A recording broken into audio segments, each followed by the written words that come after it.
Have you ever gotten a message that just hits you like a ton of bricks? You know, one that feels like a ghost from your past, making you relive years of memories in a single gut punch of a moment? Well, we're about to dive into a story that starts with that exact question. And this is the message. Just 5 words. But wow, they are loaded with the weight of a 4-year connection. A whole history packed with laughs, secrets, and, well, a whole lot of heartbreak.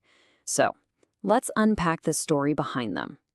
So, our narrator, we'll call him Dev, is in Goa. He's deep in the chaos of business school, probably nursing a massive hangover, when this message pops up on his phone. And just like that, the past feels way more real than the present. This isn't just a text message, it's a time machine. All right, so let's get our bearings in the present day before we hit rewind. Who exactly sent this message, and why does it land so hard?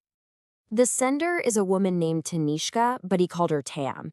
You know, that kind of nickname that signals something deep and personal. Now, here's the twist. Tam was the person who helped him through the first major heartbreak we're about to explore. So for her to send this message, asking to erase everything, you've got to understand where it all began. To really feel the weight of this message, we have to go back to 2020, to that very strange, very digital world of online college during the pandemic.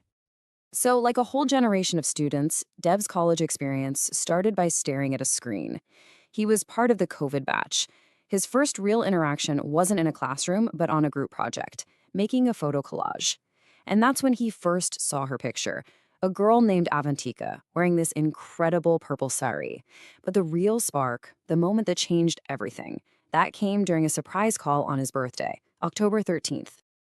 And this tells you everything about where his head was at back then.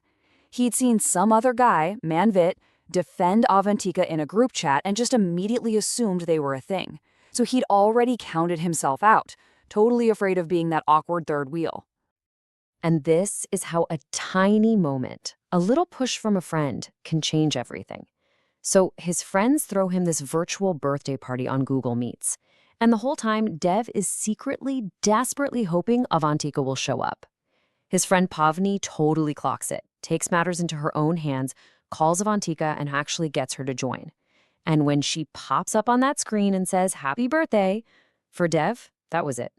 That was the beginning.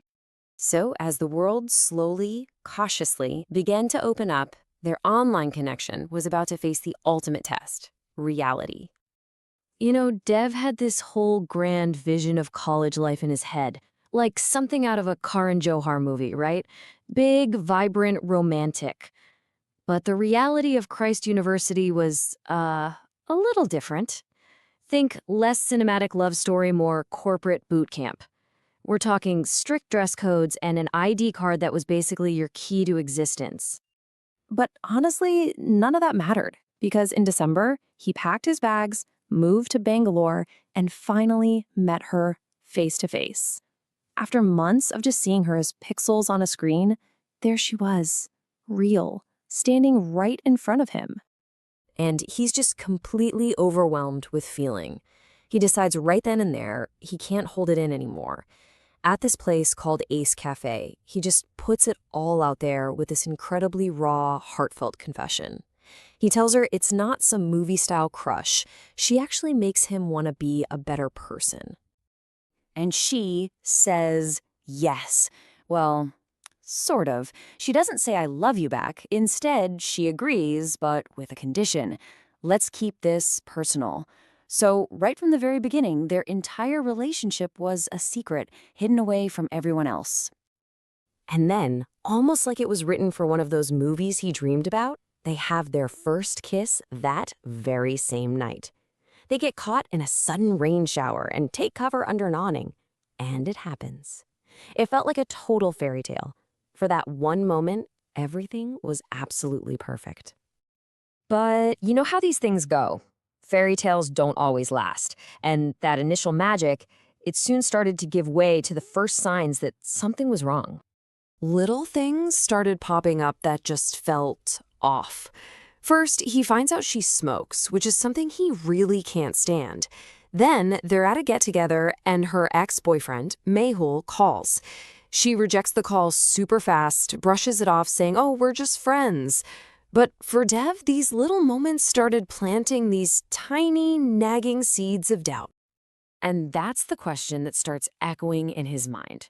She says it's nothing to worry about, but can it ever really be nothing? It's a classic, complicated question, right? And for Dev, it became this huge source of anxiety in their relationship. So this whole period of doubt and the eventual messy fallout from it forced Dev to really take a hard look at what he was learning from his relationships, especially about love, about trust, and about loss. And when he looks back, it all kind of boils down to two huge, powerful lessons, each one tied to a different person. From Avantika, he learned a really harsh truth, that sometimes what looks like love can actually be a mask for manipulation and betrayal. But from Tanishka, Tam, he learned something completely different. She became his anchor after all that heartbreak, and she taught him about balance and perspective and what real support feels like. And that brings us full circle, right back to where we started. Back to Goa, the hangover, and that message from Tam, just sitting there on his phone, waiting for an answer. This is part of what Tam's final message said to him. She told him she was removing him from her social media, she wished him the best, and basically said goodbye.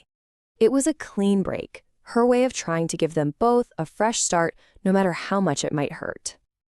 After everything, all the history, all the lessons, this is his response.